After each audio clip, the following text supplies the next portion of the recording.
about what you were talking about. Just get. Oh yeah. Good morning. Okay. Good morning, everyone.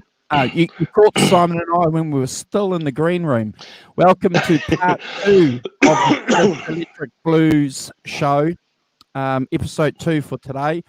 If anybody caught the show earlier on, I was with Dave for an hour and a half, Dave Simpson, and really enjoyed that. So if anybody wants to share anything that Simon and I have to say tonight or any of the previous shows that we've done, we would appreciate that. It's about attracting an audience of like-minded people that we want. You know, we're always open to hearing different opinions about the subject that we're talking about and sharing that and doing that archaeology. So we look forward to just developing that base. So if you want to help us, we'll appreciate it. Simon has a special treat for us. If you guys caught a couple of shows ago, he made a brief mention about it. Did you mention that on the show, Simon, or to me after the show? No, I did. I think I mentioned it on the show. I think I did. Okay. Yeah. Okay. Well, that's cool. Yeah. So we're going to have Simon present something that's very close to his heart. Then he's going to do just quickly record number 2, if I'm correct. Record number 2. Yes. Yeah. Record number 2. And if all goes well, we should have Kubrick lover joining us in the chat, and that would be great. And I just want to pass on to Simon. Thank you for last week's show. I got a couple of good messages from people, Simon, that enjoyed our show. So thank you last week for doing the show, and that's brilliant. So Kubrick lover is in the chat. So that's great. I'll send the link soon. Kubrick lover. Morning, Simon's going to do a presentation on his on a something special. I'll let him talk about it, and then you can jump on with us. Thank you, Simon. Cool. That's right. First thing, the Dave Simpson last night was really good. I really enjoyed it. I was watching and I watched the last bit. I was listening to the last bit on my car stereo when I was driving home. So I had it down. I wasn't watching it, but I had it plugged in. So Richard, I pulled. You know, when he was at the end, I said about David Gilmour, because it struck me then when he was playing those things. I was thinking to myself, that's David Gilmour as well. You know. Yeah, but also the three little things you've done. You know, some of those things you're thinking, oh, sure, I've heard David Gilmour play those things, which is really interesting. It's not an association I've made before. That they're kind of the same age, aren't they? I mean, David Gilmour's 74, I think. So they're kind of the same age. But you think they've sort of channeled the same thing in a way that I hadn't made a connection with before. So that was really cool. I was really, because obviously you don't think of him as particularly as being a blues player, but that's what he plays, doesn't he? He plays a lot of kind of pentatonic stuff, Dave Gilmour, and you don't realise it, I think, because the context is not a blues context, but that's what he's playing. So yes, I thought it was really interesting that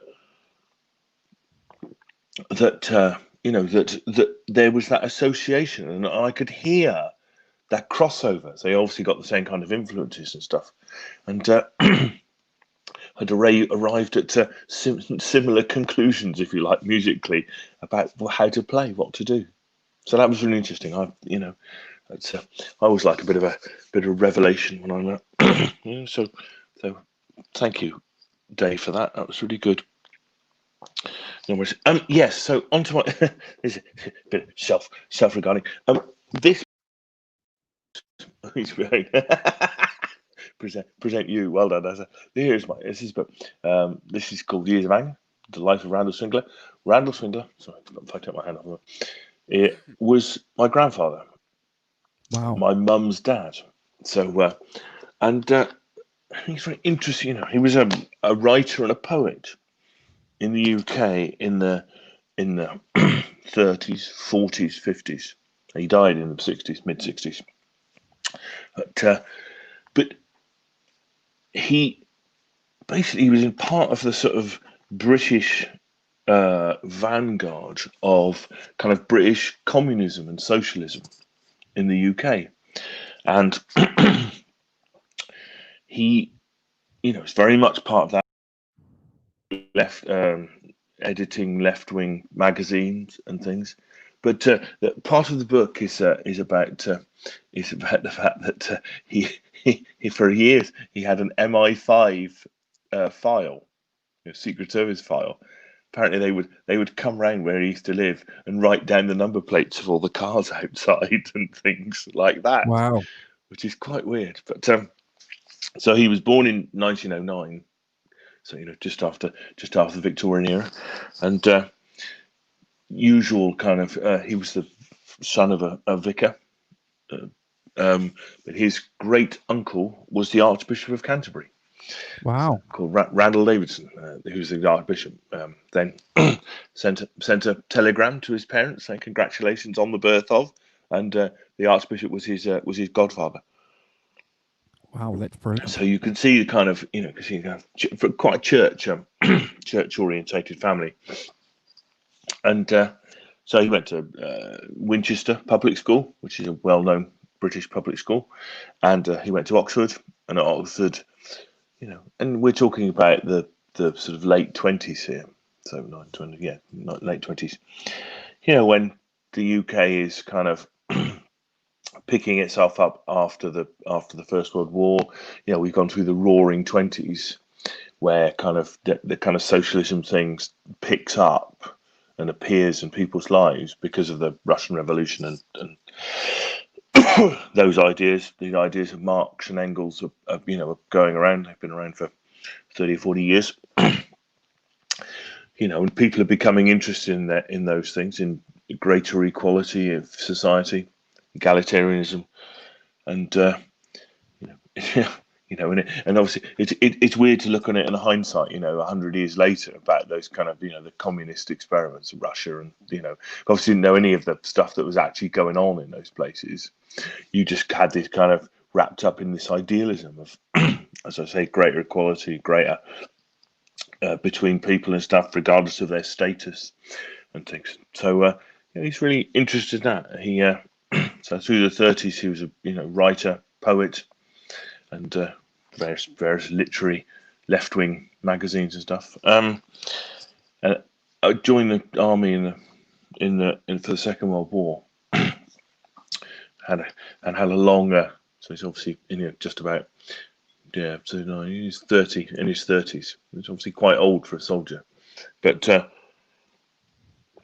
He joined on principle. Obviously, having been to Winchester and Oxford, he would have been eligible to be an officer, but he joined as an ordinary soldier because he thought that was the thing to do, and fought his way. He was in the signals and fought his way through the Second World War, rising to the illustrious heights of Lance Corporal.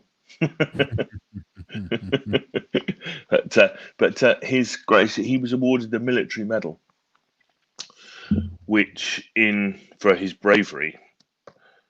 And my understanding, I'm just gonna check this because I think it's true. I heard somebody. I can't spell.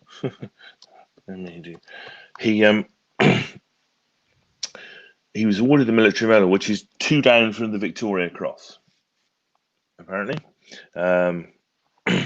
And acts of gallantry and devotion to duty under fire. So he kind of rescued people, I think, whilst they were having a battle with the Italians in the Italian campaign. And so a bit of a war hero on the quiet. But I think he was very much on the quiet, and I think he's one of those guys who just went, well, it's what we had to do. We had to fight. I only did what anybody else would have done, kind of thing. Yeah, he never took. I mean, I remember him. I was about 8 or 9 when he died. I think he died in 1967, so I would have been 9. So I do remember him. But he had an amazing. This is what I remember. He had an amazing kind of thing. It was about 1.5 inches across, like that. It was like a sort of manual razor. It was like a sort of one of those push lawn mowers in miniature, and you did that, and it would shave you. It was a completely manual thing. He's keeping a little box. I think anyone, Simon, that's gone overseas and fought for their country, especially during World War II, in my opinion, deserves admiration. And to have somebody in your family, New Zealanders are a little bit like the UK, and I'm sure, we know for a fact that our Canadian brothers and sisters, were on the beaches of Normandy as well, so there's a lot of Canadians families that have that sacrifice of loss of lives in your family or whānau overseas. So my deepest admiration goes to anybody, and your family, Simon. Well done to your family. Well done to the spirit and memory of your uncle to go and do what he thought was the best thing, and certainly was, in my opinion. To fight against that evil Nazism, but to come back and be humble about it, even more so. It just, it's just living his life, and then you get a book that tells his story, and you're putting a different perspective clearly on the life of your uncle. Indeed, yes. And of course, he comes back after the war, and he comes back to sort of, and obviously a Britain much changed by the war, and Big time. so they, the first thing they do is they vote out Winston Churchill, the great wartime leader. Yeah, and which was, I think, was a surprise to that and they, in 1945, they had general elections, and Clement Attlee, the leader of the Labour Party, was elected leader, and the first thing he did was do the NHS, inaugurate the NHS, the great sort of egalitarian health organisation on which many others are built. That thing about free healthcare at the point of that you need it for all, regardless of status, money, everything else, class. It's a great kind of well, indeed, and probably because of it, I would say. I don't know for a fact, but so and so you can see post-war Britain is a very kind of politically quite left-wing thing. There's this great egalitarian organisation, the NHS, is being set up. Post-war, obviously still a lot of rationing, and the world is black and white, as we've discussed on here before. And into that, my grandfather is comes back from the war, gets back into writing, starts doing poetry, and trying to do some stuff for the BBC and things like that, but always blocked off because, as we discovered later, as I say, he had an MI5 file because of his communist leanings and stuff. Although his commanding officers during the war said in no way did he try and force his opinions on anybody else. They were opinions he had, and if you asked about them, and he would tell you, but he wouldn't try and force it on the men and things like that. So so as I say, MI5, used to tap his phone and follow him around and things, and which is quite weird, isn't it? I mean, I don't think of anybody I know who you'd think really he's a minor figure in these things to be sort of followed around by the Secret Service is a bit weird, really. But somebody kind of it did kind of stop him in his in his latter career, because obviously the BBC wouldn't employ him because of it, and so it was difficult. So he made a living as a freelance writer and a poet, publishing his poetry and things in books, and so he, really interesting figure, and a really interesting kind of, through his his growth as a person, you get a real understanding of that kind of the first half of the century of the UK, and that political kind of turmoil and upheaval that was happening with the Labour Party was not constitute till the 20s. I don't think. I think that's in the. Let's see if I can just. 1900. There we are. So 27th of February 1900, the Labour Party was started, but obviously didn't really come to prominence until the 20s. It was mainly the Tories and the Liberals. So they were often they were still watching him after that. Yes. So yeah, it's this is the guy who wrote it. Andy Croft this is like an update on. He wrote a book about must be probably 10 years ago called Comrade Heart, which was his life story and stuff. So this is like an update to it. So awesome. Of which he's an amazing guy, and I'm proud to have him as my grandfather. Really, I think it's weird now that isn't it that sort of. You look at it through the prism of the 21st century of socialism, and it's quite a dirty word right now, isn't it? It's a word that people use as an insult, to other people. You see Bernie Sanders, called a socialist, and Joe Biden called a socialist, and they're not really, but and as if it's a tremendous insult.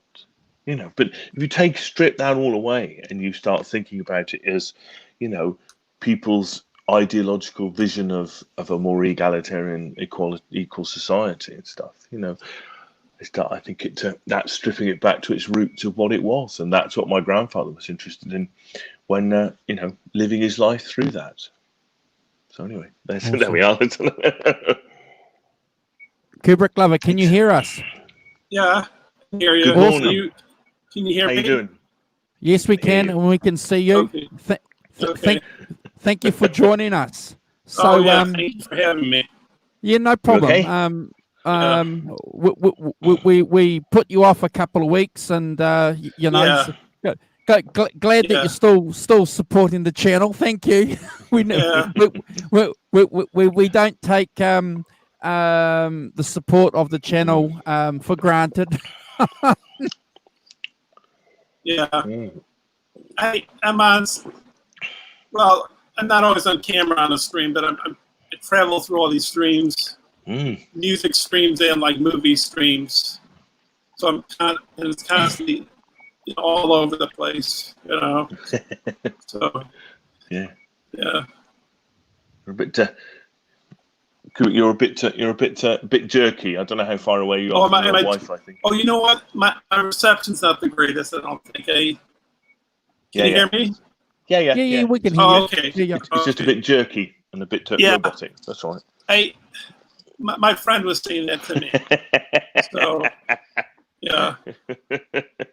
I don't know. Maybe I have to have the internet company come and look at the router. Yeah. I don't know. Yeah, it's always a pain, isn't it? Yeah. I've never had it looked at, so I don't know. I'm sorry. What were you going to say, Simon? I was going to say, Deja Vu has got a great comment. Reds under the BEBS. Hello. Oh. Those are reds under the beds. Yes, absolutely. Oh, okay. Nice. Good morning, Deja Vu. How are you doing? I can't see the chat. YouTube chat. Yeah. When I got on the link here, all I see is you guys, and it's okay. On the StreamYard. Yeah, so I don't know what they're saying. So. It's okay. If anybody asks you a question, Simon and I will relay it. Yeah. Okay. Oh, mini crybaby walk. Cool. Yeah. Right, lovely. So, yeah. And then you to turn it off. It's turning it off, and then turn it back on. Turn on and offable. It's maybe it's a little too small for my foot because I have a size 15 shoe. 15 of you? Right, well done. Yeah, well, my mother's family came from Holland, and they had big feet, so I got those. You're not 6'7" or something, or 6'10"? No, I think I'm 6'2". Oh, okay, yeah, okay, It's kind of bad with driving my car because I'll drive on the highway. It's a certain highway I go up and down to see my relatives, and it's kind of narrow and windy, and the speed limit is lower than other highways. And I tend to speed up in there because my foot is so big, it just pushes down the accelerator, you know? So Yeah.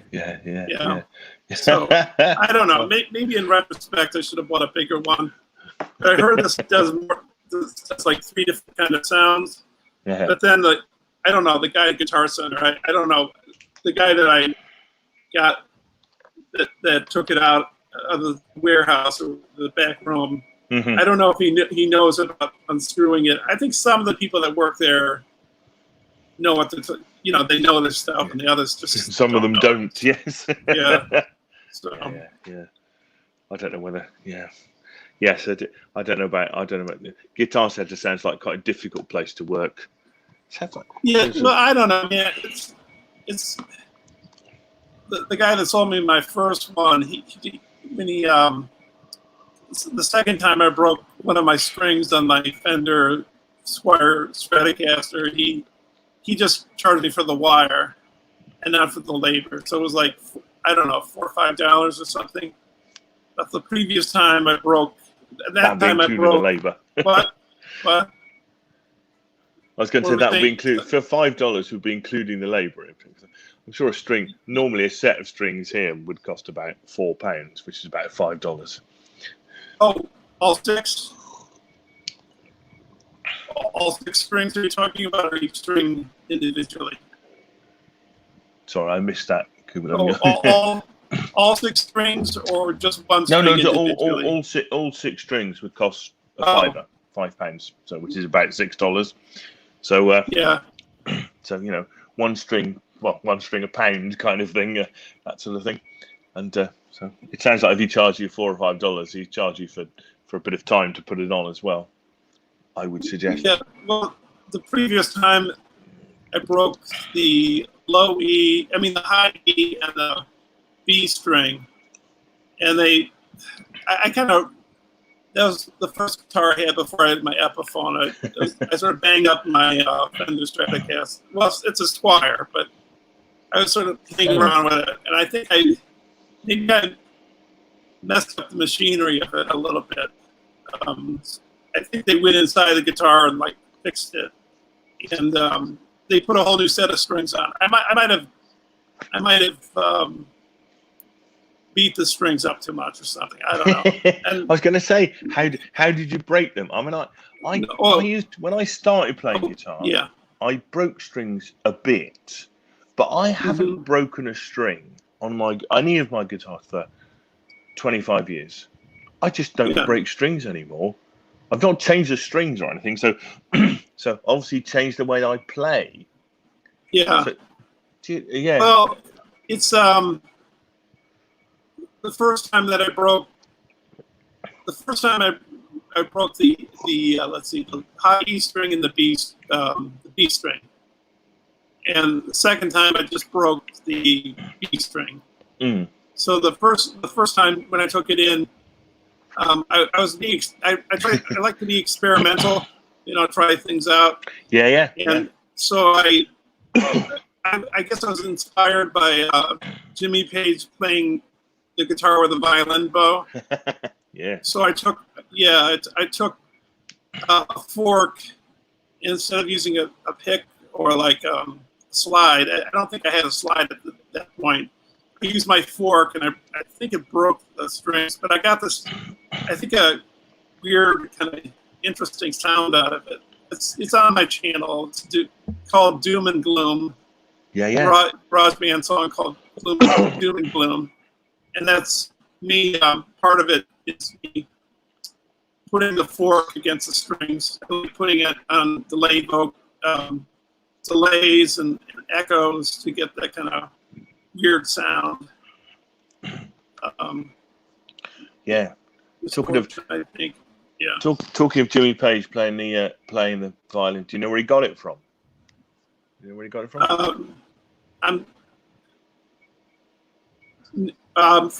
From somebody you know, or well, am I wrong? There was a band in the '60s called The Creation, and their guitarist Eddie Phillips, he was the first person to use a violin bow to play the guitar.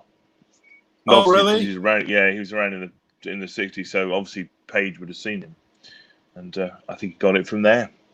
They had a song. I don't know if this will bring anybody to you. They wrote a song called Painter Man, which was a hit from do you remember a group called Boney M? Yep. Well, they had a hit with a song called Painter Man. Well, that's written by this group, The Creation. Go back and listen to it. 60s British, you turn the 60s British kind of kind of sub Who type thing into a sort of this sort of weird sort of German pop song. So they were around like in maybe the mid 60s, late 60s. Yeah.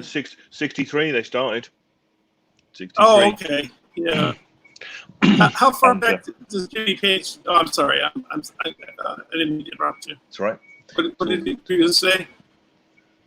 How far back did Jimmy Page do what? Sorry, go on.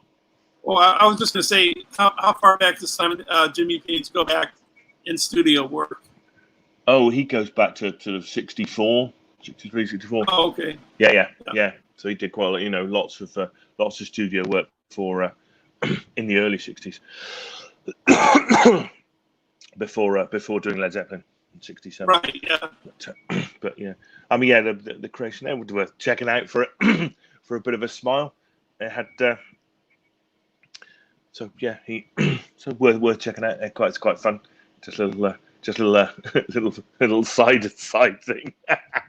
So they're called the Creationists? The Creation. No, not the Creationist. Oh, the Creation. Oh, okay. Creation. Okay. All right. Yeah. The Creationists. Yeah, I can imagine. Yeah. I can only imagine what a group like that would be. I also, because I see Arvin saying about a slide. I use my slide on my guitar. I can't play it like Angus Young. I'm in that song Thunderstruck at the start. I plays it. I can't play like that. I don't know if most people can play like that, but I take the slide of the guitar and I press it somewhat vertically down onto the fretboard. Do you play it with it flat? Do you play it on top like that? I think I do it flat and on an angle, and I clamp with my other hand onto the neck of the guitar, so it sounds like I'm playing fast. I put the slide on the fret and I just go real, and it sounds because I don't really know how to play. I'm quite a virgin when it comes to it all, like B chords, pentatonic. I'm just learning a handful of things. Like I think major and minor means like major means sounds like you're in a good mood, and minor sounds like the same thing but you're in a bad mood. I guess. Yeah, sad. Yeah, and I guess the progression of the sounds, like on a piano, it's very straightforward. It's right across, but maybe with a guitar, it's sort of like not directly down. You have to sort of move your fingers a certain way to get the kind of same pattern. Maybe I think. Yeah.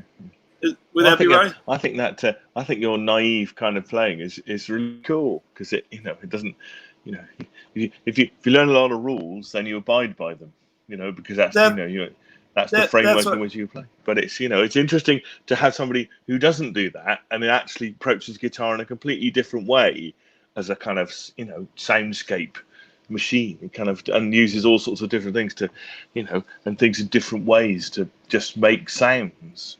Yeah, it's really cool. Yeah. What was I going to say?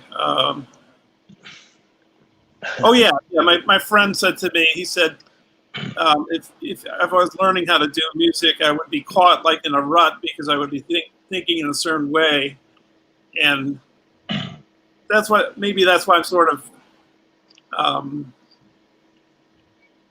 thinking of. Maybe I'd learn how to do it. I bought a book on how to play the guitar for dummies. So, yeah. Andrew, you were saying you even though you can experiment, you have to know certain things with the guitar or something. I don't know. I don't want to put words in your mouth or anything like that. Oh, I've got a relatively simplistic view to playing the guitar, Kubrick lover, and it's basically do what you want. That's certainly something that I did for a long time. I was just making sounds, doing my own patterns. It wasn't until that I started playing with other people and in band situations where you needed to know some of the keys, some of the scales. And Simon might agree with me. It becomes a language for communication when you're playing with other people. But no, if you're an experimentalist, which clearly you are, and you enjoy, and the great thing about the work that you're doing is that you're putting your sounds that you're creating to video. So you've got two passions there: your love of music and your love of video. So I think Arvin's made a comment earlier on in the chat saying that you get some wonderful tones. You get okay. So he's made a comment here saying you get some amazing sounds out of those guitars, Kubrick lovers. Oh, so yeah, right. So yeah. And bear in mind, don't listen to what anyone says. Bear in mind what the blues guys did. They didn't know what they were doing. Robert Johnson had an idea, but he was doing what he sounded. Muddy Waters had no idea. He was just doing what he couldn't describe what a major or minor pentatonic scale was, but he could play something like it. Well, like Rick, I assume I think Simon knows about him, and you probably don't too, Andrew. Rick Beato. He was saying, like, Kurt Cobain, when he did a certain song, he might not have known, like a mute teacher could explain it with notes and things like that, but he was doing something, he didn't know what he was doing, but he was doing it anyways. No, that's right. If you know I don't know if that sounds clear. I remember that he was doing the What Makes This Song So Great, talking about Smells Like Teen Spirit. And that's exactly what he was saying, is that, Kurt Cobain was doing these things and playing his chords and putting whatever into them, but he didn't really know what he was doing. They just sounded interesting and sounded good. Therefore, he was doing them, and you can put a musical theory over the top of them, which is what's being done later, not as part of his musical thinking and stuff. I mean, I'm always reminded of that by, I don't know if you've heard the sort of early 70s Frank Zappa albums. Love you. I'm doing like Uncle Meat and Frank those Zappa. sorts of things. I don't know if I listened to too much of his music, but but he has different eras. But he has the sort of later stuff is quite sort of what I would describe as, for want of a better, jazz rock sort of stuff. Uncle, what's it, Joe's Garage and Shake Your Booty and all of that is, that's kind of, yes, Andrew, almost kind of jazz rock, kind of quite sophisticated jazz rock. But the earlier stuff is a kind of amazing kind of amalgam of sort of stoned madness in many ways. Although I don't think he was a stoner, Frank Zappa, famously. I'm not a Frank Zappa nut, but I've had the pleasure over the years to know Frank Zappa nuts. And I never forget one of my very good friends who was a Frank Zappa nut. He said, one of the great things about Frank Zappa is that you could just pick up a guitar and not be a player and make some sounds and be inspired by Frank Zappa. But what actually Frank Zappa is doing is very structured. His sounds of, what he's doing is very organized. But it may on the first hearing of, and that's what attracted a lot of people to the guitar, because a lot of people at that time, Simon and Kubrick Lover, were hearing this thinking a bit like the punk music scene, a bit like the skiffle scene. I can do that. That sounds like something I can do. It sounds simple, right? Basically, it doesn't sound. Yeah. But I mean, the great thing about Frank Zappa, he just did what he wanted to do. It's his famous, quote about the fact that when he first started, the yes, Arvin, yeah. But when he first started, he said that the record companies were all run by middle-aged guys who didn't know anything about the music that they were producing. So they just signed it all up and released it all.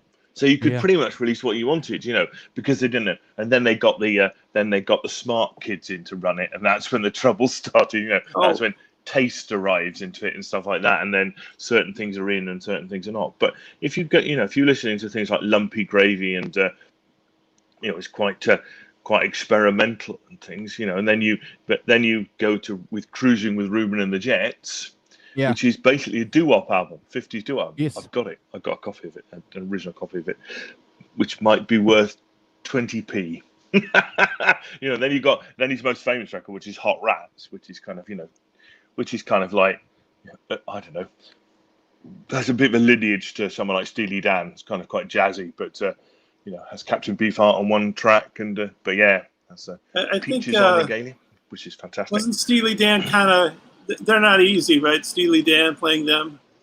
No, they're really not. No. They come from a sort of that sort of era of kind of in of I mean, I think that one of the things you can say, and this is not my theory, I think it's lots of people say that pop music has got simpler as it's gone on in a funny. Well, it got more complicated from rock and roll, but then ever since it's got simpler as we've gone through the 80s and 90s, so that now it's very formulaic and just a few chords and just a few sounds and things. What about Lady Gaga?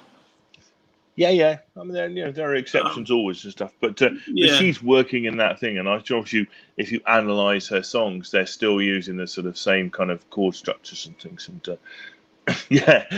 that's a brilliant, Arvin. That's a fantastic. They knew the rules they were avoiding.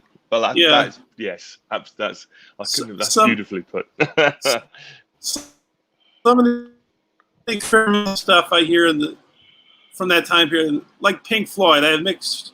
Like I like Dark Side of the Moon. I like Wish You Were Here. I like Metal, Animals. But then there's some albums of theirs I don't have, and I really don't like their first one, which is Piper at the Gates of Dawn. Oh, Piper. Yeah. Like Adam Hart Mother. It's so abstract you can't latch onto anything. It's a little bit so abstract that you can't get into it. It's a fine wire, Well, I mean, Syd Barrett. I mean, there's obviously the Syd Barrett album, and then there's not Syd Barrett. And I think Syd Barrett had a different, pretty unique view of the world and of life, this kind of thing. But I mean, I mean, there's also things. I don't know if you've come across. Have you come across a guy called Glenn Branca? Have you come across somebody called Glenn Branca? He's like an American avant-garde composer, but he had things like a guitar orchestra. Before guitar orchestras were all the rage, which they are now. But he had a guitar orchestra where he'd get 10 guitarists to play the same thing. So you have this kind of tremendous kind of wall of sound, but using alternative guitar tunings, repetition, droning, and all sorts of stuff like that. What's droning? Well, drone is where you play one. It's a bit like sitar. Sitars have drone strings. So they vibrate in kind of sympathy with what you're playing. Yeah. It's quite sort of Indian, Eastern music have drones. Quite a lot of folk musicians also have they use drones. Particularly if you're using open tunings. So you're doing dadgad and that sort of thing. Yeah.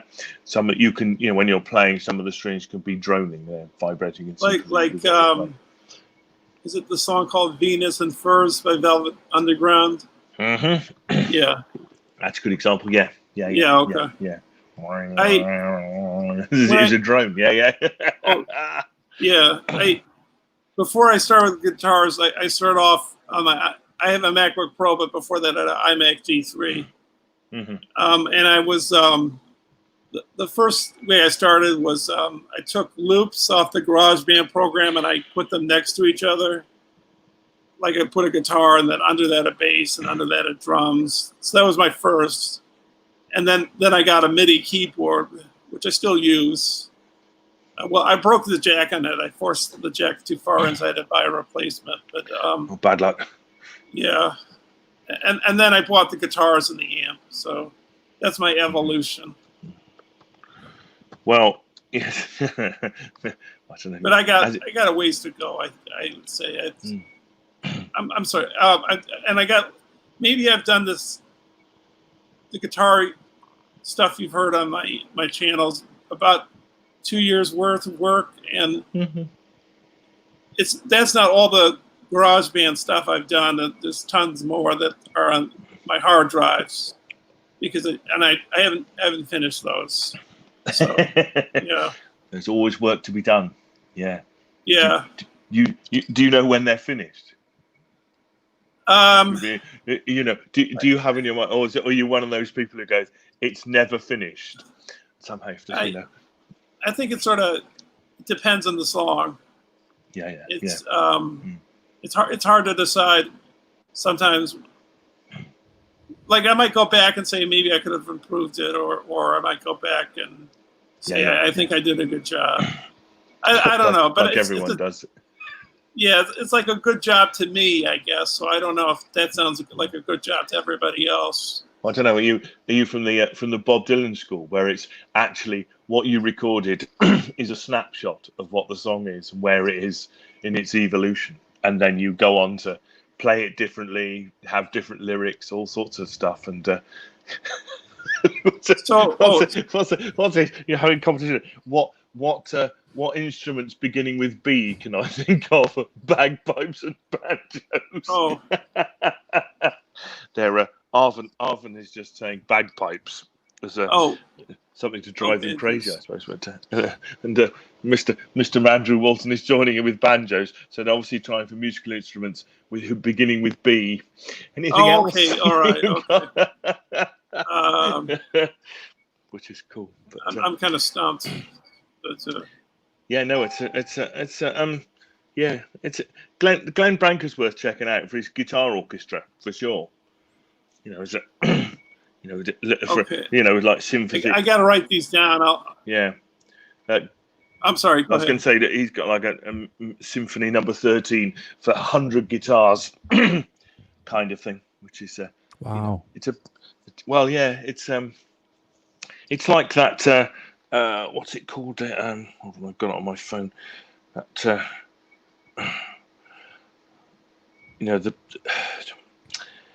where you get like 100 guitar players and 100 drummers and 100 and they go and hire a stadium and do Rebel by David Bowie or something. You seen those? I can't remember what it's called. It's on YouTube, I assume. Yeah, it's on YouTube. Yeah, it's and they pop up from time to time. But it's I thought I had it on my phone, but maybe I took it off. But maybe I can't find it, which is more the trick. Let's just see if I can. Rockin' 1000. Okay, I'm gonna have to rewind. I'm gonna have to come back to this video and write down what you're talking about, because I'll forget. Yeah. They basically get like 1,000 people, hence the title Rockin' 1000, and they get they'll get 250 guitar players, 250 bass players, 250 drummers, and 250 keyboard players. So they have a band of 1,000. Then they'll hire, I don't know, the Stade de France or something, which is the biggest stadium in France, where they play their rugby internationals. And they'll do a whole set, but with 250 guitarists playing it. So 250 guitar players playing Rebel. You can find it on YouTube in Rebel. If you look up Rebel by David Bowie, Rocking 1000, then it will appear. It's an amazing sight. that must be really loud. I mean, extremely loud. Yeah. It's quite funny. It's quite funny what you have to take to sort of to be involved in it. It's equipment. Let's have a look. The equipment list. Mandatory equipment. They talk about having, obviously, what's amp? Let's have a look. Amps. They talk about having a 412 amp as being kind of like the thing you should take. You need 100 watt 412. Really? I'm terrible with math. How, is that like a height of a man? Oh, well, Like a 100 6 foot watt, high? 100 watt, no, Yeah. 100 watts is a Marshall, those Yeah. 412 cabinets, and Okay. so yeah, but when they're heavy and they're big, they're Yeah. kind of like I guess they're like 3 feet by 3 feet, the 412 cab, that sort of thing. Yeah. Yeah. And the amps kind of about Is 2.5 feet by about a foot kind of thing, and weighs a hefty amount, don't they? They weigh 50, 60 pounds easily. The speaker cabs. Maybe so more. they'd have to have people really strong to move those. Yeah, Yeah. yes, yeah. I mean, that's the other bit is you kind of bring your own kit and turn up with it on a trolley kind of thing and set up, and they do kind of a couple of days worth of practice, and yes, Great Vanzini's got similar things up in Seattle. They have a Louis Fest every year, 1,000 guitarists and drummers playing Louis. Oh, okay, yeah. I like Deja Vu's comment here that it takes him so long that the punk songs he was working on from 1978 now are sounding like folk songs. Oh, Still unfinished. Very, very clever. Very clever. But could you imagine? Could you imagine 1,000 guitarists and drummers going Louis, dun dun? Oh baby, I said we gotta go. Dun, dun. Yeah. That's exactly it. It'd be hard on your ears, right? Oh, yes. I think earplugs would be de rigueur, actually. Well, I think you have to wear. I think they give you in-ear stuff because the only way you can hear, because you'll be amazed here. Somebody's conducting this as a thing. Yeah. So you have to have in-ear so that the guy who's conducting it can pass messages to you. So I think they have, you wear in-ears to, Oh, but yeah, earplugs. I noticed that on music, I don't have cable, but when I did, in regular TV, I see the music shows, and the band would all have these like hearing aid kind of things in their ears. Yeah, that's right. Yeah. Because I guess they don't want to get deaf, right? No, but they're also in-ear monitors. What they have is so instead of having wedges on the floor, which pass, they have in-ears, and then these days you take your own iPad and you could do your own mix. You look. I don't know how this works. I've seen people talking about it, so I don't actually know what they're talking about. But apparently you can take your iPad and you can log into whatever, and then you can actually make a mix for yourself in your own in-ear monitors. And you're right; they look like slightly bigger headphones. They kind of fit in your ears, like the old hearing aids used to be. And and then you can make your own mix of what you hear. But often they don't these days. Big bands, no amps on stage. It's all in-ear monitors. I know that particularly Bon Jovi, because I've seen Phil X talk about it. They don't have any amps on the stage. Oh, basically, you mean his amp is below the stage, and his cabinet is in a whatever it is, not isotonic. That's a drink. Isolating cat isobox. Thank you. An isolating cat box, and so Phil X has real difficulty because he can't hear anything, and he feeds off the movement of that old classic thing of movement of air and valve amps and that. So apparently it's a place on the stage where you can feel the vibration from it. So they have to set up, but there's no amps on the stage. There's no sound on the stage except what you get in your in-ear monitors. And don't they use that for syncing with each other so they know they're on the same page? Yeah. But yes, in the old days, in the old days when I was playing, they had monitors, in front of them. You had a guy who sent a mix to the monitors, and he would send a different mix to your monitor than he would to the singers. So the singer wouldn't necessarily hear it. So, it's the same thing, but instead of sending it to the monitors at the front of the stage, each guy's got his own monitors. Yeah. And so, I'd say, well, I'm the guitar player, so I want to hear something of myself. I want to hear the other guitar player. I don't want to hear the keyboard player because he's a troublemaker and just interferes in the sound. I want to hear lots of vocals so I know where I am in the song, So you say that. And I don't want to hear the bass player because he's a bass player. No one wants to hear them, do you? Troublemaking. So you could decide what you want in that. But yeah, in the old days, you would say, yeah, I'll have vocals and I'll have, whatever in drums and whatever in my monitor. But I don't want that stuff. Deja Vu's on fire tonight, isn't he? Is it? Hey? All the King's horses and all the King's men couldn't hear a thing when the concert did end. Okay. Yes. So the Kingsmen, if you weren't aware, Kubrick lover, were the original guys that sang Louis, which is what we were talking about before. Are they folk? Do they serve as a folk? Are they, or am I totally wrong? That's the Kingston Trio. So but just a gimmick band, I think. Deja Vu is probably the best guy to tell us about it. But Kingsman, he's on fire tonight. So cool. when they do concerts, they have a guy, I don't know, somewhere in the stadium or hall that's regulating the sounds on a board, I think, right? They have several people. But yeah, so they have a front of house sound man. So what you hear in the audience. So a guy at the front doing the PA. Yeah. Yeah. They will have another guy doing the on stage mix. So he's doing what the band actually hear, what they want to hear. Okay. And when the singer's going, pointing at his mouth and pointing at the monitors, he wants more of himself in his in-ears kind of thing, and that sort of thing. So the guy on the side of the stage will be doing that, not the guy at the front. They don't normally. It's certainly bigger bands. They have separate people doing it. Because, So Portland's famous for two things: Great Vanzini and the Kingsmen. And the Kingsmen, All right, okay. We're saying, Great Vanzini, that Portland is most famous for you, and the Kingsmen are coming a poor second. I hope that's all right. They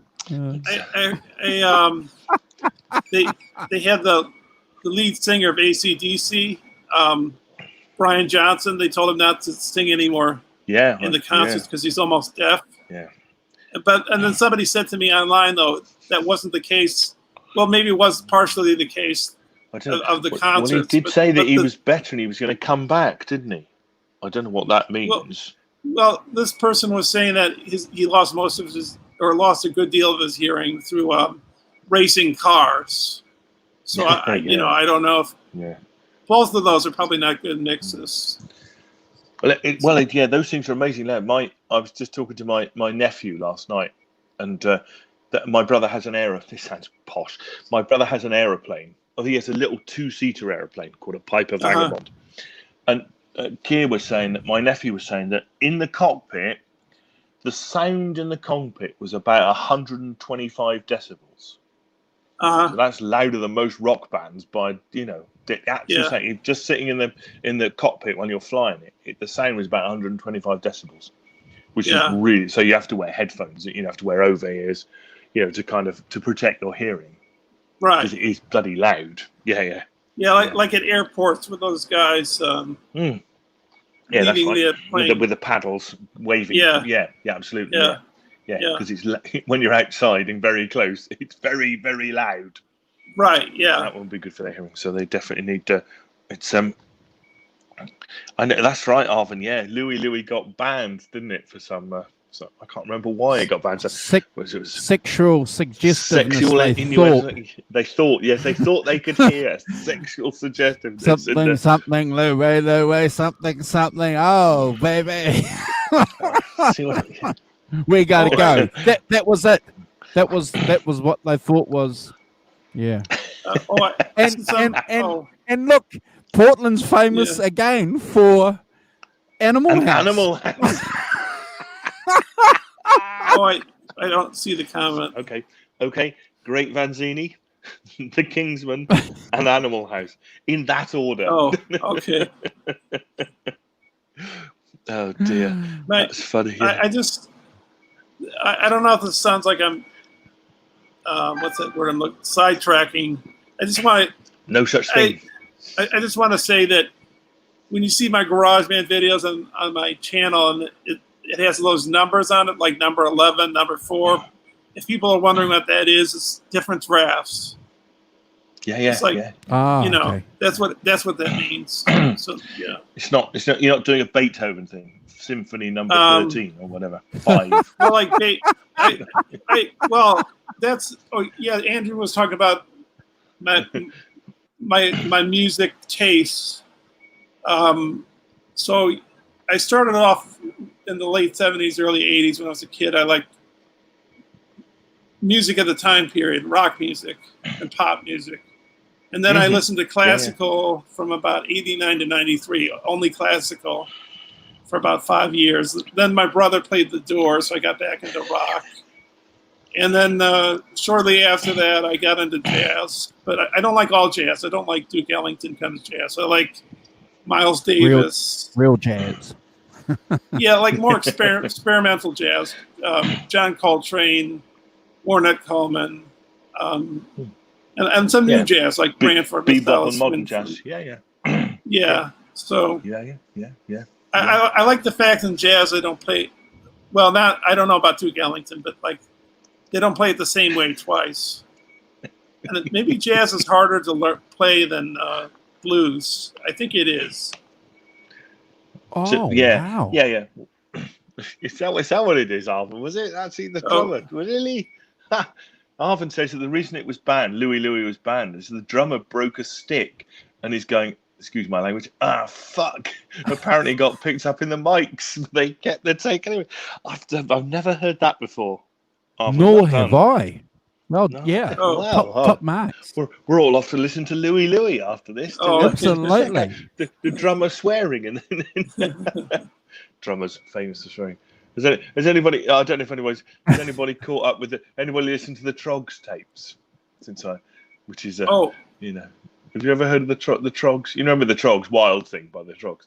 Oh, sure. Wild Thing, yeah. You need to go and check out the Troggs. It's called the Troggs Tapes. It'll be on YouTube or somewhere. Yeah, so listen to it. And basically, it's them in the studio. And bearing in mind they come from a county near me called Wiltshire, so they sound a bit like me, a bit West Country, like that. And a bit like that. A bit like that. You can't do it no more. Oh. But anyway, they're trying to get the drummer to go da da da da da, and he keeps going da da da da da da, and it's epic amounts of swearing in it about them. You know, why can't you play it like that? I can't. You play it like that because I gotta do this. We're in here trying to sprinkle some fairy dust on the. It's priceless. It's hilarious. I think it's hilarious. It's so worth listening to. It's not very long. It's really funny about they're trying to record their next hit record, so they're trying to sprinkle some fairy dust on it. But yeah, it's an hysterical conversation. It's gone down in the annals of rock history as one of the great things. The Troggs Tapes. What year was that? It's from the late 60s. Okay. 67, yeah, Simon? probably the Troggs Tapes. The Troggs were around in the mid 60s, and they're absolutely. I mean, it is a priceless bit of rock trivia history thing. It's let's see, in an argument, and it just. Having an argument, in the studio, it was just priceless, I think, anyway. So, yeah, all those with rock history need to check it out because it's funny. Yeah, I sort of feel... You're right. It's not a little bit Spinal Tap-ish. It's immensely Spinal Tap-ish. Pre-Spinal Tap, by the way, by a mile. But And I think I'm more inclined, as far as rock goes, to go back to the time period of the Beatles and the Stones and Zeppelin and Pink Floyd. I mean, the stuff right now, only a few handful of people I like Lady Gaga, Alicia Keys. It seems a lot of good female artists these days. The closest I come to like bands these days might be Green Day and Nirvana. Mm-hmm. I mean, Nirvana hasn't existed since like 1994, but they feel new. But compared to like Led Zeppelin, Yeah. Yeah. I mean, Green Day's were still moving around, you know. But, I guess I feel more inclined these days to listen to older rock. Yeah. Well, I think there's a certain amount of. Sorry, we've just got a troll. We've got a troll. We've got our first troll. Oh, really? Yeah. Don't worry. Yeah. I've hidden them from us. Okay. Emptied them out. Thank you. Yeah. Is that ABCD? ABCD? Yeah. ABCD? Yeah. Thank you. Yes. Hopefully, I've got rid of them. We'll see. But I've certainly hidden them from us anyway. So bloody. Have we got any other monitors? Have I? Yeah. Arvin is and Arvin's a monitor. Yeah. So that's Okay, right. because Get what's going to happen? I've been told is as we have more hashtag and keyword shares on our videos, Simon, that attracts more trolls. It's not necessarily the amount of subs you get; it's the amount of hashtag shares apparently that you get. So if you go hashtag Peter Green, and obviously that's topical at the moment, that's going to bring the bots. Yeah. Hey, Mickey. Yeah. Banhammer, in the words of the great Rick Beato. I'm on. Oh, famous enough to get trolled. Oh. Oh my God. I'm on other streams that get trolls a lot. They I think they watch you for a really long time sometimes, and then they start to just hit. And then one of these days, just come on and start things up. You know. Yeah. And another thing is they pretend to be. They'll go. I mean, they pretended to be me on one of the streams a few days ago. And they had my picture, but we got that cleared up because I got a wrench, so they know who the real Kubrick lover is. Yeah. So, I remember one of the very first Ben Coombs live shows. Really, one of the first he ever did, and there was one first or second. We got absolutely bombarded by just people going mental in the chat. And we didn't really know what to do. It's like, it was quite frightened. I was quite frightened by, it's always just, typing in incredibly kind of crazy stuff. Yeah. And, so we had to get, Ben gave out a lot of spanners the next time. So next time we were all able to boot them off. But, we did have this kind of crazy, because you thought, no one's going to attack us. There's, 4 people and a cat watching kind of thing, But as we've just demonstrated, actually, you know what? I think maybe this troll might have come from my previous stream I was on today, because I mentioned I'd be on Fender Guru, because I said I was made. I was a moderator on that stream, and I said to them, I can't be here for a certain. I gotta leave at a certain time to be on this guy's stream. So maybe it's. Maybe it's them. I don't know. He's your friend. I'm sorry. What? He's your friend. Yes. No, I don't think so. No, I don't think so. No. Yeah. No, don't so worry. I don't know if that is the troll or it's somebody else. It's an inevitable part of YouTube going live, isn't it? At some point, you're going to get trolled by people who've got nothing better to do. Yeah, and basically they'll never show their face. No. I don't want to get it. That's probably not what. But No. Yeah. So, anyways, So that's interesting. Just while we're on the subject, you saw my post yesterday of me messing about with a stereo rig? I thought I've obviously seen it quite a lot, referenced quite a lot. Dan and Mick from That Pedal Show talk about it quite a lot, and I like, because I've got that old GT3 which has stereo out on it, and I thought, well, the family's away, I'll have a go. I've got that old Ross amp, but I thought, I don't know how well this is going to work, because that Ross amp is a little transistor amp. It's not valves or anything. It's not a particularly great amp on its own. And I plugged the two things in. The difference is, have you tried it, you guys? The difference is incredible. I was amazed that even that transistor amp, you have to equalize the volumes a bit, but actually, putting them that far, playing in stereo is just amazing. It turned the two-dimensional into a three-dimensional sound. I'm not exaggerating. As I say, I was absolutely astonished that even, a 25-year-old pedal and a God knows what transistor amp, could make such a difference to the sound of what I was doing in the room. It just made it huge and kind of three-dimensional. Have you guys tried it? Andrew, have you tried it? The stereo thing. I've got my aux box, and I play through my monitors, so I can hook my amp up through my aux box and play stereo and different mic settings through my monitors. So I hear exactly why you're excited, and it's almost like going back to playing an amp. It's a bit like one-dimensional, as opposed to sitting in front of your monitors or your two amp stereos. So all you need to do now is just get another amp, and you've got a wet, dry, wet rig. I know. Who suggested that? Somebody suggested that in one of the comments. My friend Hayden suggested it as well. Yeah, what you need is wet, dry, wet. It's like, but Simon, you sounded. I loved your guitar playing. Was really really entertaining. It's really average, but it's average. I can't play the guitar like that. No, but what? So I mean, it's Kubrick lovers' fault that I put it up, because Kubrick lovers put a comment on saying, "Can we hear it?"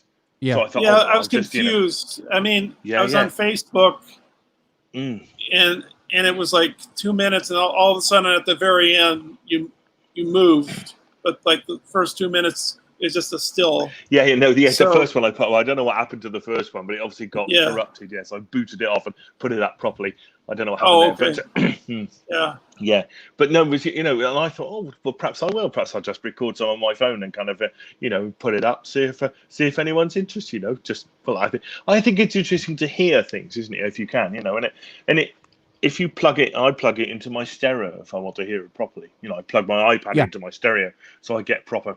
It sounded pretty good on that. Didn't sound so good on my phone, but not quite so impressive. But I thought you were right, actually. And I'm always interested in putting up things so that people, if somebody thinks, GT3, does that do anything at all? Then they can, if you search for it, you go, oh look, there's some mad bloke from the UK doing some, doing stereo stuff using his GT3, which is, these days is old hat technology, because they're now on, they're on the GT1000 now.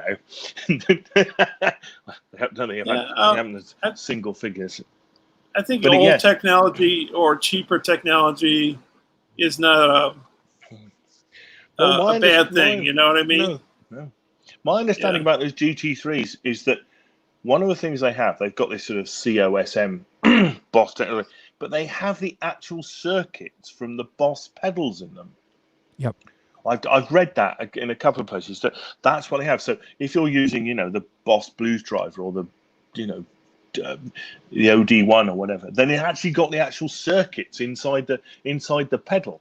So in effect, you have actually got the pedal inside that GT3 when you're using it and everything.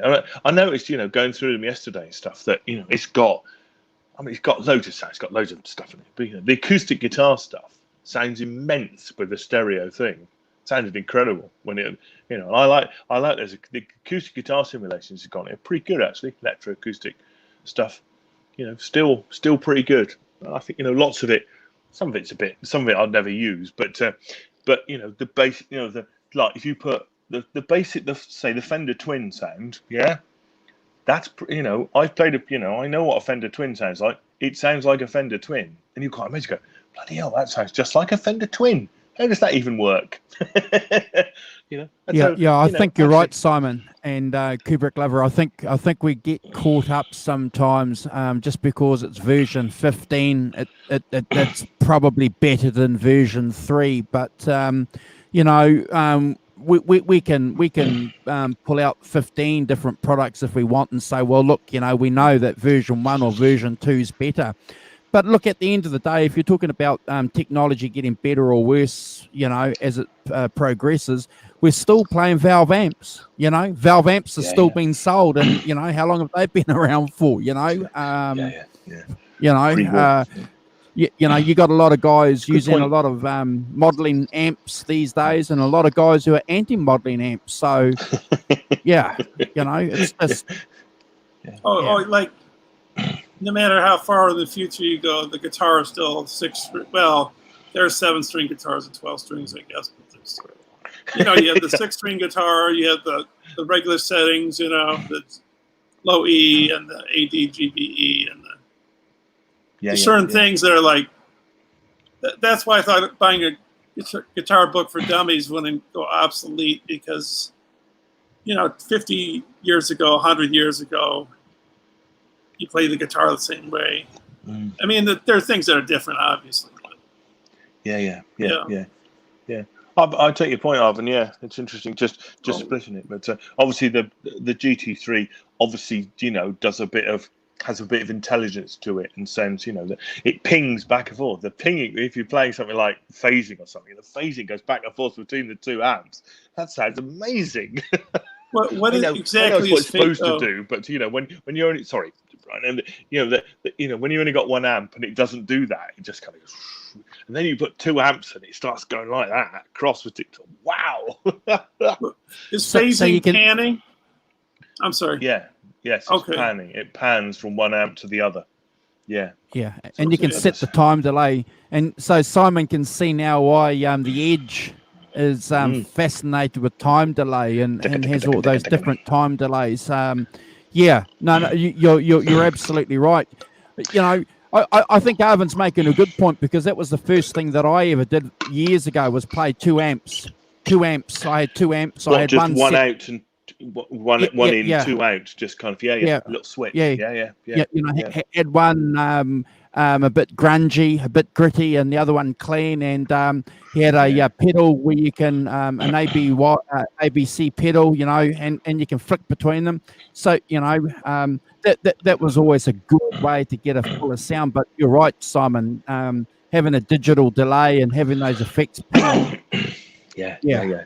It's great fun, yeah. So you, as usual, late to the party, but excited by the possibilities of it. Going back to your point, Andrew, about different. I compared my Boss GT3 to a GT10. So you know, probably there was an 8 for sure. It's not every number, but it was probably 3 or 4 generations later. I couldn't tell the difference. I plugged them up I plugged them up together, went back and forth, said, here's the tone from the GT3, here's the same sound on the GT10. Buggered if I could hear the difference between the two. And so this guy had offered it to me he said, do you want to buy it? So he said, but you can try it first. Yeah. And I thought to myself, after it, I went back and said, it's not any different to mine. Or that I can hear. It might have had some extra things in it that I hadn't investigated, but you know, and I compared quite a lot of the sounds, and they weren't any different. And I thought, on the basis of that, actually, there's no, you know, it's one of those things like there's no point in upgrading, because it's not an upgrade. It's just the same thing, but maybe a bit more complicated. And I know how to work the GT3. Well, you look at pedals, guys. You know, version 1, version 2 of the Tube Screamers are worth more, you know, than you know, the version 12s or version 15s, and you would think, why isn't version 15 that you've paid $499? You know, well, you know, why isn't that in demand? But I suppose there's a mystique too with some of this gear as well too. You know, when you've got a guy like Stevie Ray Vaughan, for example, making the early Tube Screamers famous, and some other guitarists who escape my mind. So you get that mystique as well too. and supply and demand. Yeah, I was before I bought this wah pedal, I was on Guitar Center's website, and I buy it used. I bought that used, and I bought the looper used. The Ditto looper is recommended by Guitar Hack, and I really like it a lot. The looper, I really get a lot of use out of it. But but before I got this wah pedal, I tried buying an Eddie Van Halen one because I thought, well, it's Eddie Van Halen, so it must sound fantastic. And so I put in a hold for it on the computer, but it kept not going through. And then I called Guitar Center, and they said, "Oh, somebody's bought that already. It just hasn't gone through or whatever." So I really like going back to a bit not too early or before that. Do you really need a Eddie Van Halen wah pedal? Because it's like $100, and you think you're buying quality. You could buy a cheaper pedal. It's not really necessary always to buy really expensive stuff, because maybe even starting out too. I mean, what it's just you handicap yourself. You have it. So yeah. I can tell you from my own personal experience, the EVH wah, it doesn't sound any different from the standard Vox wah that my friends use. So if people can tell the difference between an EVH, or one of the other signature wah pedals, I can't. But I've got industrial deafness, so probably that's okay. My issue. But look, I agree with you. I think if you can get something at a good deal, buy it. But yeah, I can't tell the difference between wah pedals. I know a lot of guys out there can. I don't want to get into any arguments with anybody about it. A wah is a wah. In my opinion. Andrew, do you have tinnitus? Because I've listened to loud music in my ears when I was jogging in my 20s, and then I was playing loud music on my boombox when I was in my 20s. So I have tinnitus. So do you have that tinnitus from like ringing in your ears? No, thank God I don't. I just have. Sometimes my ears hear very good, and then sometimes they don't. So I don't have any tinnitus. No, I don't. It's that ringing in your ear. Yeah, I'm glad I don't. I don't really notice it unless on 2 occasions. Let's say I go to a rock concert. I haven't been to one in a long time, but I'll notice it then, or if I'm noticing it now just because I'm thinking about it. But 2 hours ago I had it, but I didn't notice it because I'm so used to having it in my ears, Blimey. It's just I love Deja Vu. He's on fire today. So yeah, slap back reverb in stereo. It's an Elmer Fudd getting slapped in the face by Bugs Bunny sensation at loud volumes. That's a lovely description. I put up the only GarageBand wah pedal so far song that I've done more. I've done more than one song last few days with the wah pedal, but I put one up because it's tonight. I should have put it up maybe a day or so ago, but anyways, I wanted to. It's the only video on my channel that has a wah pedal on it. It's my latest video, so fantastic. Yeah, cool. Well done. Yeah. Lots of fantastic things. It's as I say, what interested me about, as I say, what I was doing yesterday was that not the sort of the thing, but the fact that that I could do it, and it made a real difference with really cheap technology. Yeah, the GT3 is so old now; it's probably worth 20 quid in a box of matches kind of thing. You could probably buy it, but even as I say that, and that Ross amp is worth another 20 quid. So even those two things, which are really at the really cheap end of the market in these days because it's so old, that they made such a big difference to it. It's good. If I bought myself a brand new Fender Deluxe and put it against my PV, and I bought I don't know, Eventide, whatever, and splitters and all those things, and a Gig Rig 3 and all those things to split it all up. Yeah, I get the fact that that's modern technology, modern sounds, and it all sound amazing. But as I say, the really thing for me was that I didn't need that to make a real difference to the sound. To make it, so incredibly noticeable. Yeah. I was kind of blown away because, as I say, that Ross amp is not anything special by a country mile. It's not. It's a little 25-watt reverb, transistor amp. It's not valves, it's transistors. But even that mixed with the PV and just doing the two things, matching the volumes of them was what. Was what made such a big difference to it. It's like that. Well, we were just talking about, the fact that something's old, actually doesn't devalue it in as much as you might think. And actually, there are still great sounds to be had from that GT. That GT3 has got some cool sounds in it. The sounds for such. And I'm playing a covers band, so particularly for a covers band, to have. One thing is got an electroacoustic thing. So if you're doing Wish You Were Here, you can go to that. And then you're doing Tom Petty. So, and it's just the next switch along, just hit it, and you've got a kind of, vintage overdrive sound kind of thing, which will fit Tom Petty perfectly. And then you want a clean kind of Fender reverb sound, that's the next one along. And they are absolutely acceptable. In any, and you've got a lead, they've got lots of lead things. You've got, if I want to play a lead guitar, just hit the one on the end with the lead guitar on it. And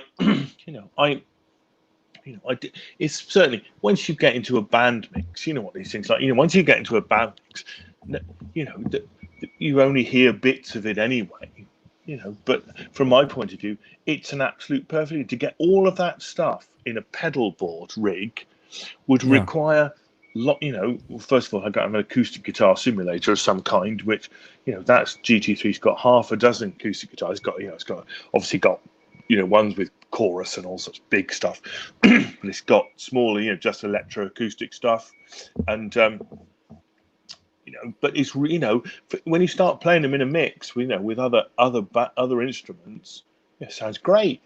It really does. Coming out of PA or coming out of certainly if you do two amps, it's sounds even better. But I defy anybody to start saying there's a lot of stuff in there about modern stuff is brilliant and old stuff is not. But I feel that way, like not just with cheap musical instruments and accessories, but computers too. Like my computer is a 2014 MacBook Pro. I don't need really souped up stuff. I don't necessarily need Pro Tools or Logic or GarageBand's fine. What? GarageBand is fine. Yeah, I think so. Yeah. Because I'm in, I'm into movies too, right? Mm-hmm. And I have iMovie. People say Final Cut Pro, but iMovie is not too bad either. So I mean, what's the problem for that? I don't see the problem with it. You know what I mean? I'll tell you a lovely story. My dad, but this is 25 years ago. He died in 2013. So because I obviously work in IT, and so I went round to fix his computer. And he must have been in his late 70s kind of thing, mid to late 70s when I did this. So I went round, a typical, young 25s. I said to him, Dad, you need a faster computer. This is really quite slow.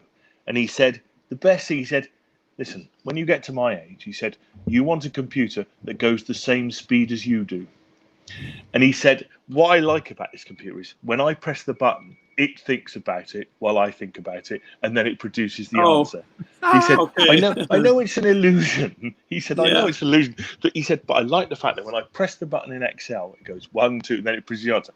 That's the speed I'm going at. And, I think it's one of the great lessons I've learned is what you need is technology that fits where you are, so it goes the same speed as you. I think it's the perfect description of it, as a thing, rather than just the latest thing that does everything in a flash. Yes, that's fine. I quite like the speed too. But there is a point where if it does what you want it to do, then it's good enough. Yeah, I agree. Yeah. Yeah, I think that was a great lesson. I don't understand some of these bands. Maybe the Eagles. I like the Eagles, but and I think Joe Walsh. They put down the fact that people can't make music on a laptop, that it has to be done in a studio. My argument is it doesn't matter if it's a studio or a computer. All that matters is how good it sounds after you've done it. Because they think that, the only true experience comes from being in a studio, using tapes, mixing board. I think it's just it's the same way to do something, just another way to do something, but same results. All that matters is what comes out of it. Not 99% of all music that's produced today, Kubrick lover, is digital. It's a fact. Yeah. An emerging band. Simon and I have discussed this a few times on shows. The fact that you can get access to a computer and have a basic interface and some guitars, and it was even discussed a couple of shows ago on the Johnny Bean show. That's enough to record and put something out on Spotify if you want. If you've got a Spotify account, there's nothing to stop you, Kubrick lover, from putting your music out on Spotify. I thought of. I'm sorry. But how are you and I and Simon? Where are we going to get an opportunity to go to a recording studio and do it analog? It's not going to happen. Yeah. No, not anymore, isn't it? No. No. Maybe it'd be a waste of money. I don't know about you two, how you feel about that, but for me, I don't know. Maybe it'd be a waste of money for me to go into a studio, be charged so much an hour. All that pressure, logistics of it would be too hard. I think it's just. You don't need it these days, do you? You don't need a. No. Recording studio it's interesting. Recording studio is a different discipline. Actually, it requires a different, but we haven't got around to it. But if you go back to the early '60s, actually, what bands did is they learned to play the songs, and then they went in and they played them live.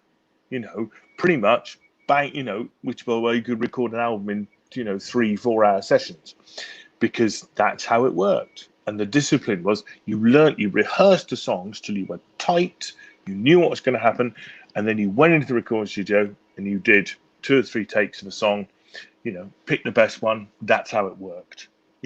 Whereas nowadays a studio is all about, you start off with the drums and you spend hours getting the drum sound, and you make sure it's right. And you get, that drummer plays to a click track, and then everybody else comes in, puts their parts down over the top, and you build it up as a kind of, like building blocks of sounds until you've done it. Whereas obviously that didn't happen in that, and whenever I've done recording, we've done it live. The basics have all been done live.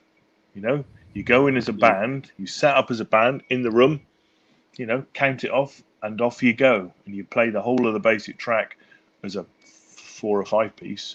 And then you go back and maybe do a guitar solo on top, vocals, harmonies and stuff like that. But basically, that's what you do. And that's a discipline all of itself. And it's a different discipline to going in and doing parts and building it up, building block by building block. Which is kind of, Brian, what you do, when you're in GarageBand, you work out what you want to do, record a bit, see how it goes, see how it fits. Yeah. the thing about it is you can put in, sometimes you put in too many instruments, or you can muddy the sound, if you know what I mean. I do. So yeah, sometimes they'll take something out because it's too much. Sometimes being simpler is better than all these bells and whistles. Yeah, I agree. I think that, and one of the things we talked about on here is that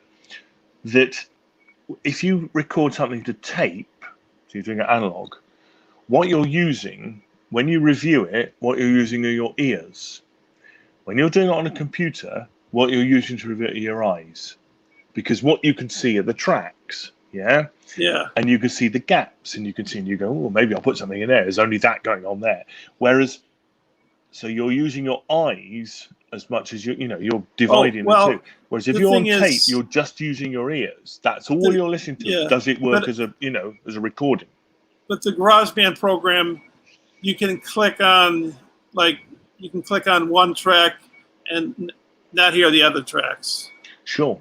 But you see my point about, if you've recorded it to tape, you can take other tracks down. But once you put it up, what you're doing when you're editing it, when you're listening to it to see where you are with it, what you're listening to is the sound of it, and you have no visual cues at all. Whereas if you're doing it on a computer with GarageBand, it's got the tracks, and you can knock them off. But what you look at, you listen to it, you're looking at the tracks, and you're going, and so there's an element of, if you see something where there's only, there's no track, or there's silence, or there's only one thing going on, I think that the temptation is to fill it up with something, to put something into it, instead of actually close your eyes, listen to it. And if it, those early, those late 60s, all the bands that we all like, quite often there's, you'll have dropouts and stuff where somebody just does a bit of vocals, or it's just a bit of drums, or, because you're listening with your ears and you're not going, oh, there's not much going on there, we ought to put something in there. As I say, because it's visual, the temptation is to edit it and deal with it in a different way than if you're just looking at it. It's sort of, for me, like when I play around with my guitar, since I don't know how to play them, what I do is I just play around with it, then I find something, and then now that I have a looper, I just record it with a looper and then put it onto the computer. I just look for something. All of a sudden, I find something and I put it on. So there's no criticism. What I'm saying, I'm not saying that that there's a criticism implied. Oh, I don't see a criticism. It is an observation of the difference in old school tape recording and recording and doing it on a computer. It's just an observation about the two things. So there's no criticism involved in, and that's how you work, because that's what you're presented with, and. So, you edit things in a different way because it's half a visual. You understand this doing a movie thing, that it has a visual impact and a visual, I think it's kind of instinctual too, music. It's not something you can, like 2 + 2 = 4, like you can. It's more of a gut kind of a thing, I think. I don't know. Well, I think it could be either. It could be very mathematical, or it could be very gut, very kind of instinctual. I think I agree with you, Simon, on that. They're both valid. I think there's a good argument for it being a gut thing, and probably a financial thing for some guys. You look at Jack White, for example, in the White Stripes. They were famous for recording an analog and having nothing after 1975 or something like that, as far as the equipment goes. The same thing with the Kings of Leon. They've got the same kind of ethos as well. Nothing after 1970. And I think all their albums were recorded analog too, because they wanted to get a mojo. And I think Greta Van Fleet too, Simon. Those young cats that are getting a bit of a hard time. I think they record analog. Now, if they're saying that that's what they want to do because they've got a mojo or a gut feeling, well, we can't discount that. That's what they want to do. And if they're in a financial position or a technology perspective, to have that stuff available, go for it. I do remember though, about 10 years ago, reading the guitar magazine, Kenny Wayne Shepherd's guitarist I admire, and now I don't know if this is a true quote or not, but it was quoted from in a guitar magazine. He only uses silver-tipped cables into his effects and into his wah pedal. Because he can tell the difference between, my normal $30 lead and his silver-tipped leads. Yeah, I've heard that as well. Tone leads, tone cables. And interestingly, could I say, I have had that experience once. I'll tell you what it was, and I guess I'm a bit skeptical about that sort of thing. It's like, yeah, right.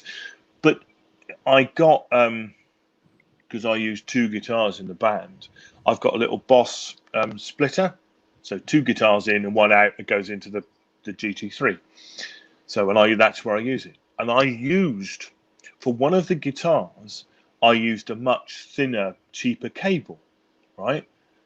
And I was like, this isn't quite. And then I changed it to another cable, and it made a real difference to the sound. I thought, really?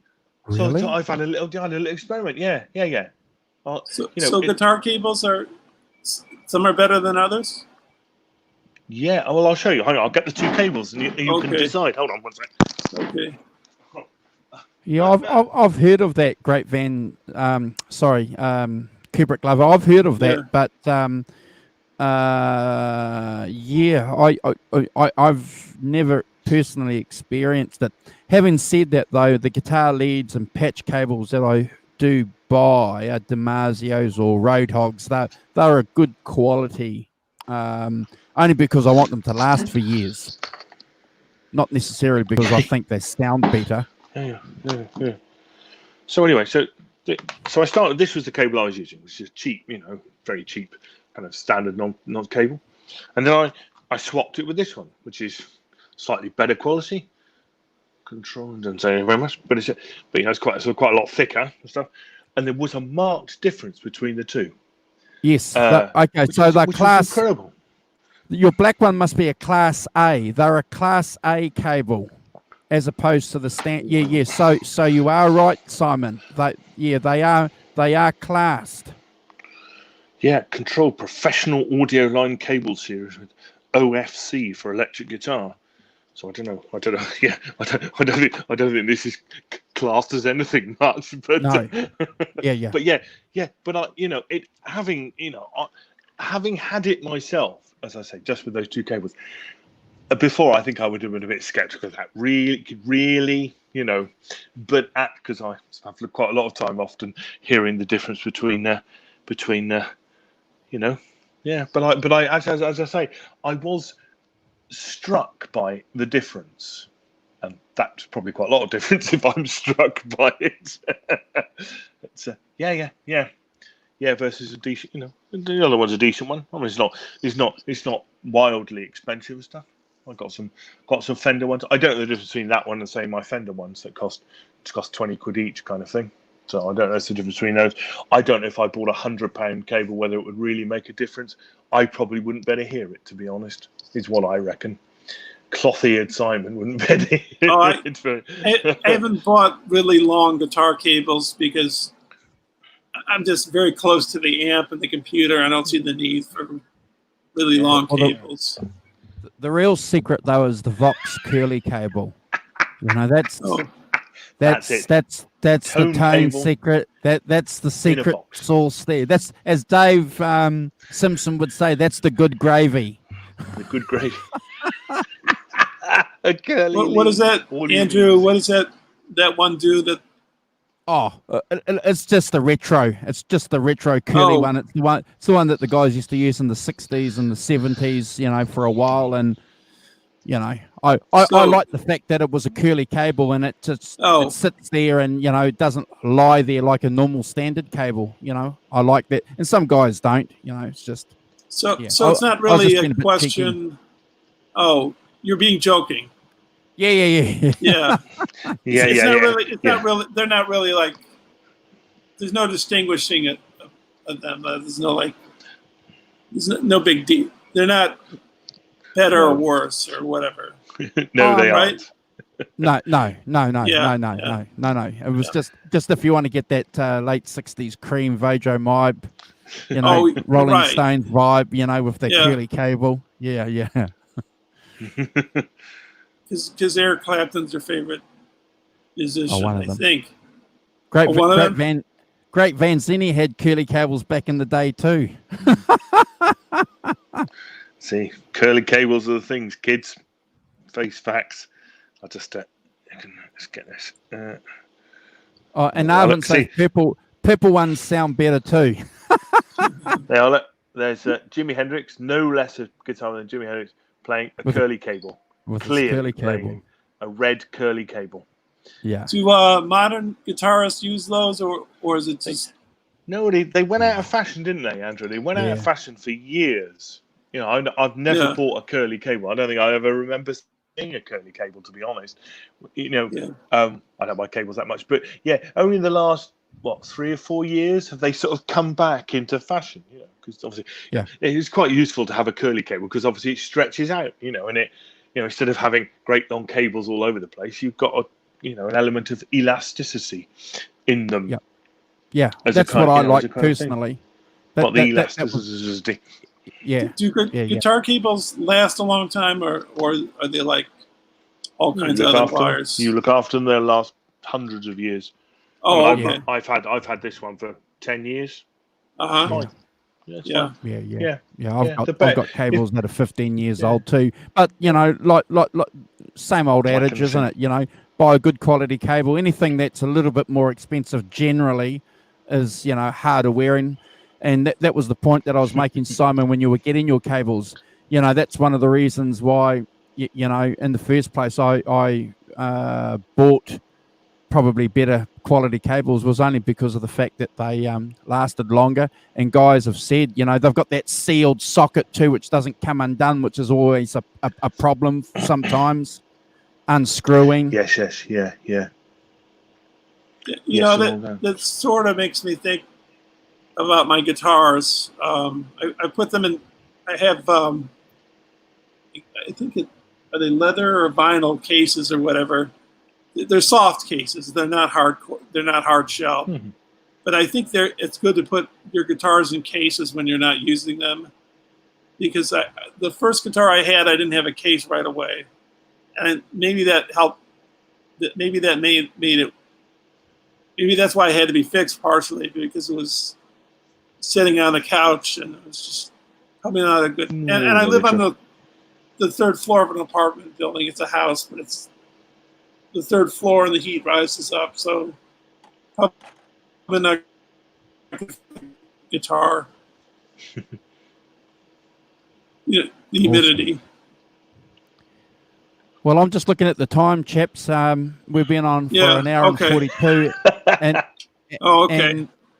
and I'm afraid my friend, my co-host, is going to have to put his record on. Another week is fine. Another week. Interesting conversation. Yeah, that's really cool. Yeah. Thank you for joining us, my friend Kubrick Lover. It's wonderful. Thank you for hanging out with us. And before I get Simon to sign off and say goodbye for us, if anyone else is in the chat, Arvin, Mickey, our friend Deja Voodoo, if you guys want to jump on, Great Van Zinni, just give us a yell. We'd love to have you on board, hanging out with us, just sharing your experiences. It's an open invitation to everyone. Thank you for having me on. That's good. And, interesting. Indulging about Well, it's how we learn, isn't it? It's how you learn. It's by talking to other people about. There's a sort of famous Bertrand Russell, who's a famous kind of educationalist from the UK in the 40s, 50s, had the idea that you had educated. When you wanted to know something, you went and asked somebody who knew one more thing than you did about it, and you picked it up, and then you went and asked the next person who knew one more thing than they did, kind of thing. So it's, so I think that's, that asking people about, cables and about, how else do you learn? I mean, I spent Yeah. years in complete isolation with guitars, not knowing about setups, not knowing about any of that stuff at all. And it's like I wasted years of my life with crappy guitars because I didn't understand about setups, being able to take them somewhere and get them set, or doing it yourself, or whatever. Yeah. You know, so all those basic things. That actually I've only discovered in recent years, and it's like, damn. I wanted, when I was a kid, I thought of playing the guitar, but I never did it. And I'm in my 40s now. I said, you only live once, so I, do what you want to do. So I got, and I feel better playing the guitars. It's very therapeutic. Yeah. It makes you feel good. So completely. Yeah. So. Yeah. So.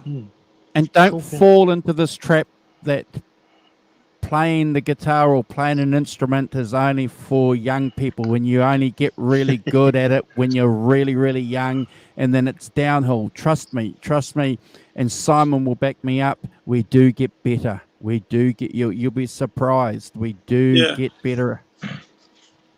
Yeah, I'm in my early 60s, and I've been going on those guitar breaks, holidays. So, that's improved my guitar play.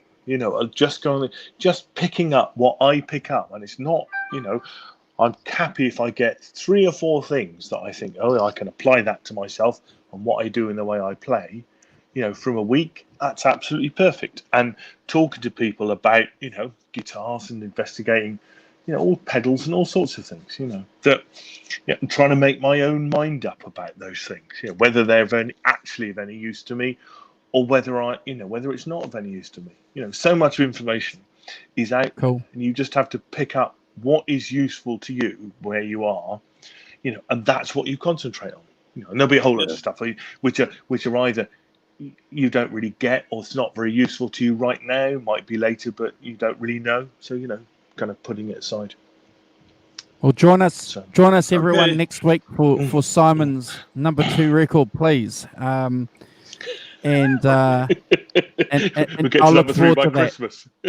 Yeah. So if I say thanks to Arvin and to Guitar Hack, who came in earlier, thank you guys, and Mickey Settlemeyer and Kubrick Lover, and Deja Voodoo as well. Thanks, guys, for joining in, and thank for you. your contributions. Fantastic. Hope I didn't miss anybody. Don't think I have. Just checking through the last bits. Yes. Awesome. So thanks all. Stay safe this week, and we'll see you next Sunday.